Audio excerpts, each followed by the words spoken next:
Hi, this is Ken Jeong. Hi, this is Danny Pudi. This is Sona Panos. Who? Right, I Bam! Oh, snap. Right into it, guys. This is Neil Goldman. know. Who? Bam! Reverse snap. Watch the titles you'll see under executive producer. It should come up. So Oh, in our faces. I know. In everyone's face. Joe McHale's walking. this is Sona is a very valued part of the team. She's been a writer assistant for a couple of years, and this is her first. This is your first script. Thank you, And guys. she really dropped the ball. And luckily there were people there to pick it up. Well, this is one that came along at a point in the season where we were behind, as we always are, but even more so behind as usual. And as you guys, Ken and Danny, can attest, you guys are getting. We're still not finished writing this episode. It's still not done. Tweaking. We're still, I'm still working on memorizing my monologue for this episode. Oh, that's right. The longest monologue. This, You're right. As an actor, you get used to fear, just living by fear. And this was one of those weeks where you're just terrified always. But at the same time, I'm so thankful many times.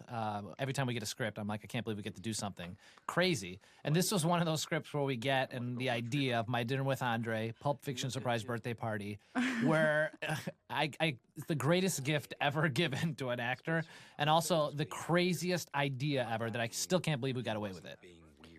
Yeah, part of the reason it's who knows, but it was one of those that because of where we were at in the production schedule, we didn't get a chance to read it for the network and studio, and it may be the reason why it exists. Yeah, there was no table read. So normally we have table reads for these episodes, and this one there was never a table read. This was the first time I'd actually been in the writers' room to talk to the writers and to talk to Dan Harmon and Sona, and they brought me up. And this episode is directed by Richard Ayoade. That's the correct pronunciation. That's there. one take, too. Who's from the British IT crowd. He just directed Submarine. Great guy. And Dan Harmon invited me up to his office and to the writer's room to talk to Richard about this episode. And I was scared because I'd never seen My Dinner with Andre. Mm-hmm. And we kind of just talked it out a little bit because there was no script ready, and this was like Friday. All we had literally were the pictures of the characters in their Pulp Fiction outfits. Oh my God! Look at Yvette. Look at that's great. Oh my amazing. God, that's beautiful. Richard really put a stamp on the episode because originally it wasn't. In its original conception, it was all taking place in the fancy restaurant set, and It was the gonna be Pulp like a Fiction farce. was going to join. Those guys were going to pop out, but we just originally it was more of a farcical thing where you guys were waiting in like a closet in your costumes, and Richard said, "Why don't we just go ahead and have the two locations just to sort of." So the diner was is added later. It was added Yeah. later, Yeah, okay. and again by just the testament to the crew and you guys. I mean, everybody just sort of rolling with the punches last minute because not only do we pull it off, but pull it off with such I also like how this is just like a nice little added touch how Britta works at this time. Oh, I love that. Yeah. There I am. She Sona. needed a job. Yeah. I saw you. This is a really funny bit too. Yeah. And then Ken, Ken, is there anything you've been scared to wear? No. What's left? Yeah. or not wear. Or not wear. I think or not wear is the operative word. This is clearly Ken pushing out there. Yeah. By the way, he'll push out his stomach now in every scene where I see him. I ate 3 cookies a day to prepare for the Pretty hilarious. an hour. So we have a picture of this by Lewis, one of the NBC still photographers, that I just had framed because it's our best. Oh, it's I our have best that too cast at my photo, home. I Yeah, think. You're right. Actually, Chevy wasn't around much for this week. That's not even. I don't think that's Chevy. That's not not Chevy. him. I don't think it's Chevy. He- Yeah. No. The only time it's really him is in the restaurant later. Is that- Seriously, this is honestly my favorite Danny Pudi moment of the series. Thanks, Ken. This whole thing. Yeah, it's pretty. It's that good. And Yeah, it's because it's not Danny Pudi. Or maybe that's why I like it so That's much. maybe- so what does that say No, about no, not about Abed. It's just it's not against Abed. It's against you personally. Yeah. But we were. No, as, this you is know, amazing. It was so good. I like most of the time the writers are a step ahead of the actors just by virtue of knowing what we're doing and how it's Right. all going to lay out. But I And got because we're dumber. That's just. a little that goes without saying. Yeah. But Falls we in the were drink. all a little nervous. Like I'll say, going into some of the other really ambitious episodes, we go in with a great deal of confidence by the time we're ready to shoot because we feel like, all right, we figured it out and this is going to work. And this was one that we were, up until the final cut, but everything clicked. Not that it's going to be everybody's cup of tea, but it came together really nicely. We always knew that this aspect of the story of Abed, trying to get together with Jeff and prove himself and be a normal guy and relate to him one-on-one to the best of his ability was going to be compelling and have a good ending. And once you know you have a good ending, you know you have a good story. I mean, I love this. And the Cougar Town piece, there's been, Garrett, one of the other EPs, my partner, and myself, we worked for Bill Lawrence for years and years on Scrubs, and those guys created Cougar Town, and it's been a running joke throughout the series. Obviously, Danny, that your character enjoys Cougar Town unironically. Abed loves Cougar Town. And when it came time, this was one of the big questions for us, was like, what is the story? We knew he'd tell a story, and the episode actually outlined very easily, but we didn't know any of the details.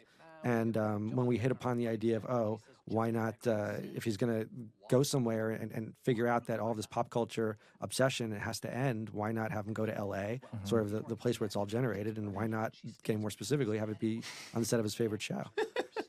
Did you guys know that we were going to actually do that? Yeah, we had a feeling. Yeah, we were ready right off the bat. I texted Bill and I was like, "Hey, I have an idea. Why don't we have, would you be game for Danny coming and actually like being an extra and looking into the camera? Like for a while, it was the original incarnation of the story was that you got kicked off the set because you couldn't stop staring into the lens of the camera.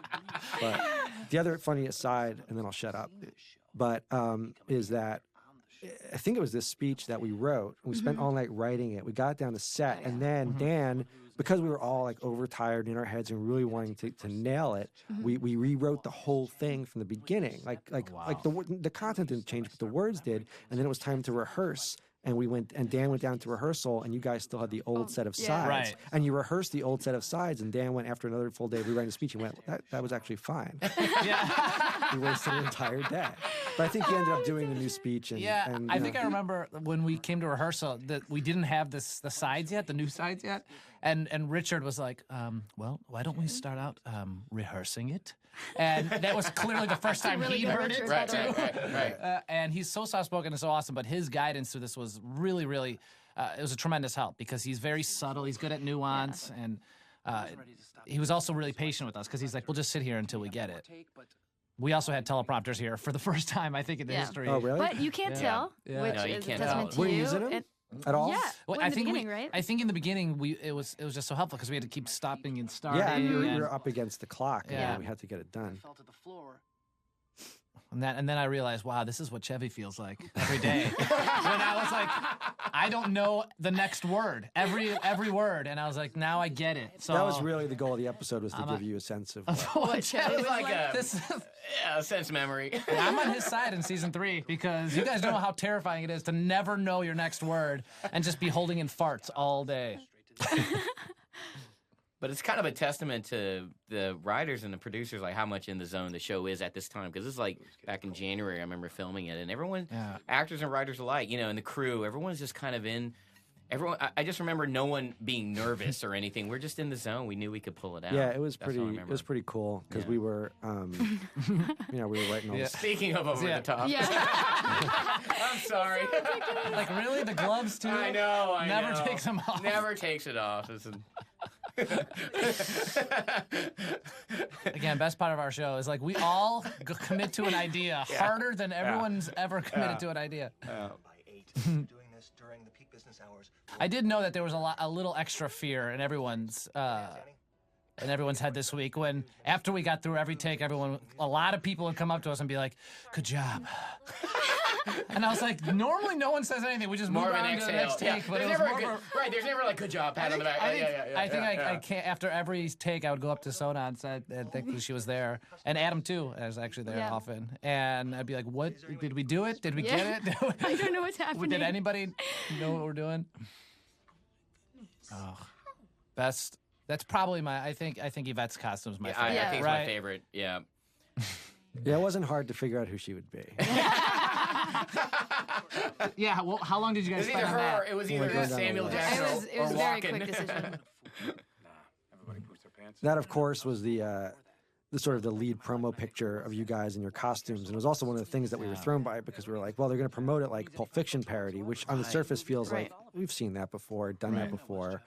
And it was kind of neat, you know, to zig whenever we thought we were going to zag when the episode aired, and to some degree, those people were probably disappointed that it wasn't like a giant shootout and you know, Pulp Fiction-y, but it was actually they're being served something very different in that package. I think if you would have told people we're doing a My Dinner with Andre episode, Yeah, no one would have watched. I might not have watched. Yeah. By the way, I love Joel here and how he's tortured. Yeah. I just love torturing his character, Jeff, and his reveal here of this childhood. What is this? His Indian girl costume? Yeah, this was the Indian another girl one. costume. But it does really track in the first season how Winger and Abed were really, it seemed tighter in the first Yeah. season. And, Yeah. and I loved how it tracked that relationship and how it kind of like they were a little bit distant. Yeah, it's all. Yeah. That's how it was planned. Yeah. Right? We are we're genius up there, and it worked out. Now, we don't see, you guys don't understand, but Ken and I are sitting on one side of the room here, and Sona and Neil are sitting on the other side of the room, just like it always is on set. We never really know what the writers are doing, and it's a very sacred room, and we try to stay out of the way. Yeah, Keep you on your exactly. toes. This year is going to be all different, guys. Is it? Yeah. People can't see me shaking my head no. Exactly the same. You know what it is, though? It like, without sounding overly defensive, it's like this stuff, you know, we're always trying to do things completely differently. And it takes a lot of time to figure that out because a lot of things have been done and done well. Yeah. And, you know, when you take these flyers, it's like it's time consuming. Ironically, the idea came fairly quickly. Like it was hatched fairly quickly. It's not a complicated notion that, you know, but like again, filling in all these speeches and all these details and making it compelling and figuring out what is going on, what the character arcs are underneath all this talking. We tried a bunch of different things in the writer's room, and that's what always fascinates me is like we constantly up until like the very last minute, the thing is changing, and in your head you're like, well, it's going to air, it's going to end up being something. What is that thing? Well, this is a classic example of what Yeah. Harmon says all the time. There's no template. These are mini movies, you know, and I think that, I mean, this is This is my definitely favorite evidence of part, I think, of the episode of you transforming back into Abed. Yeah, that switch. You know, The just cool- like it's so. Yeah, this is something we were figuring out sort of on the fly. Like, because there's no words here really. Oh, wow. And, but it's Oh, just the you're right. fear of like, wow, Oh, he's wow. really going to open up, and I am not ready for Right. that real response. Right. You know. He's with your boy right now. I like this too. I am seemingly over Yeah, and what- underemphasizing words at random. You don't know that. I don't know that. Bring him back here. Give him whatever's in there, and that's that. Troy, who?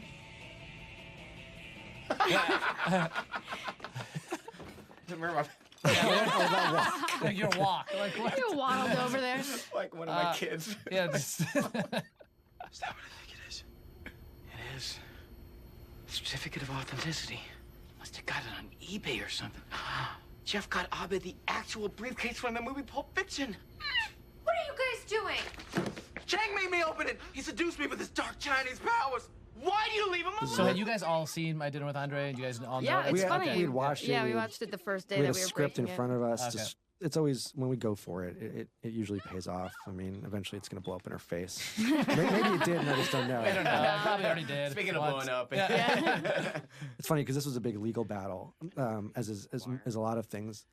But can you say it was the briefcase from Pulp Fiction? If it's not the briefcase from Pulp Fiction, like, you know, how much? And then in the end, the reason we buy it back at the end is, you remember, Abed says that he bought it off eBay, and the guy sold like 100. And so, okay, so it's not the actual briefcase. So then you're allowed to say it. It's like the hoops you have to jump through. Oh my but God. if you can get some extra jokes out of it, then it's fine. Yeah. There was only 45 minutes left. Yeah, this is when it gets real. Yeah. Yeah. I put the damn thing on, and I went door to door. And everyone was going, oh, what a pretty little girl. And by the third house, I stopped correcting We were them. nervous about this too. Was it character damaging for him to reveal this? Well, it's, you know, is it something he can combat? But it felt like innocuous and certainly in line with Jeff being like a vain prick and I was just glad they thought I was pretty. there's the key line. Yeah, that's it's a tremendous reveal. Yeah. By the way, that when he slammed his phone into that glass, we were having like, I guess it was such a challenge that day. going through the monologues back and forth like those couple days. He actually broke the glass in one take, Oh, Joe, wow. with his phone there. So I think in this, I don't know if it was there. Yeah. This is where it's Abed's going, wait a minute. Yeah. Go home, Pierce. I want to be in that party. Yeah. That to me is the funny shift. It's like the way, Yeah. even the way you're cocking your head there, Danny. It's like, Yeah. Why is Pierce dressed as the Gimp from Pulp Fiction? You're right. I immediately want to abandon this plan. Yeah. Which is, Yeah. Did you set up a surprise Pulp Fiction birthday party? Yeah, at the Greasy Fork, but that doesn't matter now. What matters is this. Talking. who wouldn't want a Pulp Fiction surprise party, you know? Okay.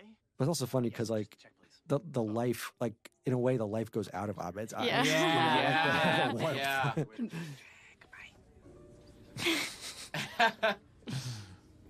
Wow.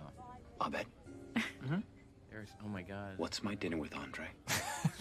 It's just a movie about two guys talking at a restaurant. So this wasn't a real conversation. You were doing another movie? A movie about a real conversation. Did you poop your pants on the set of Cougar Town? That shouldn't matter. We still don't know if I did or did. Yeah. Yeah, people's minds are a little bit, you know, the reality, Cougar Town, if you actually want to trace the logic, Cougar Town has referenced our show. Before we knew we were going to do this, there was this Mutual Admiration Society, and they've referenced, like, watching Community on DVD. So certain fans' heads have exploded. Others just kind of went with it and go, Yeah. oh, it's Yeah. cool, they're winking at us, and vice versa. Donald ad-libbed this, which is one of my favorite things. Yes. I really wish you two got along better. Oh, no juice. No juice. And it was like was not like it was funny every time. I'll give you $1,200 for the damages if you promise to give Britta her job back. 800 and she stays fired. I think we wrote the scene we shot and wrote the scene before we did the other stuff, didn't Right. we? We shot the scene the first or second day up in the we did. diner. So you guys were Okay. really flying blind because you hadn't even seen the material in the fancy Yeah. restaurant yet, and we had our backs up against the wall because when you are forced to shoot out of order and you don't know really what you're doing yet, you are locking yourselves into certain plot points. Yeah, But again, yeah. we knew this ending, this reveal by Abed, that he missed what he had with Jeff, and that he felt like he was a little bit being left behind as everybody else was growing and evolving, and he was sort of staying the same, and he was sort of self-aware about that. We knew that was rich territory, and that if we could land it, that we'd be, getting from to there would be a piece of cake. I think as crazy as this episode is, that is such a strong message, I think, and it's a cool reveal between these two characters. Yeah, when these more conceptual episodes are successful, and I'll be the first to admit they aren't. There's a sliding scale. I mean, hopefully they're always fun, and at the very least. But when they really have that extra sort of, it's when we're able to sort of tether it to something very real and very, rich character stuff. It's the kind of thing that bothers me when we get criticized for sort of dropping character at the expense of the quote unquote gimmicks or the concepts, because it's not really the case. We talk about it for a long time, and it's very important. We don't actually move forward most of the time unless we know we have that ingredient. And take it from someone who just had a meaningless one. Sometimes emotional breaks Right, Sona? are overrated. I agree. I need you to keep He's staring at her very angrily, like she'll be punished if she doesn't. Right. Kind of got tense. I have a leash attached to me. Yeah. Still friends? And there's that sad music. I know. I became obsessed with My Dinner with Andre right after this, or during this episode. I started watching it a number of times. It's a pretty interesting movie. Yeah, I feel like you got to watch it at the right time. You do, because Yeah. like the first time I saw it, I was like, "What is this dated, Yeah. like weird, artsy, fartsy, pretentious, like But it's actually pretty interesting. Yeah, if you get into a fight with like your best friend, or if you break up with a girl, it's a great time to Yeah. watch that movie. Yeah, exactly. This was another plot point we always knew we would have, which was that Abed gives it back to Jeff, gives him the party that he wanted to throw Abed. This was like a blast too, because it was basically Richard being like, go ahead and just do all these little vignettes everywhere, and we're gonna be just kind of cutting around, and I can't figure that that's a helicopter. Can't figure it out. Yeah, I love the nonverbal. It's a cool Can't surprise. figure it out. better parties and had parties. I mean, how great do the women look in this? So awesome. This is Everybody so just great. transformed immediately into these other characters too. I don't think Chevy knew what was going on there. I really don't. I still don't He know. was so happy that when he came in, he put him Yeah. in that suit. Yeah. He was also. By the way, we caught that. Yvette and I, she threw that and I caught it. Oh, really? Yeah. There we go. Ah. Good save. Yeah. That's right. Was this just you guys? I don't even remember if we wrote this for Yeah, you guys. it was written. It was written. Okay. I think the very end Maybe the was very improvised. end. Yeah, the end was improv. Yeah, I think Donald. See, that's another like great. Oh my Donald, God. anything with his eyes. It's, Yeah, it's so funny. Best eyes in the business.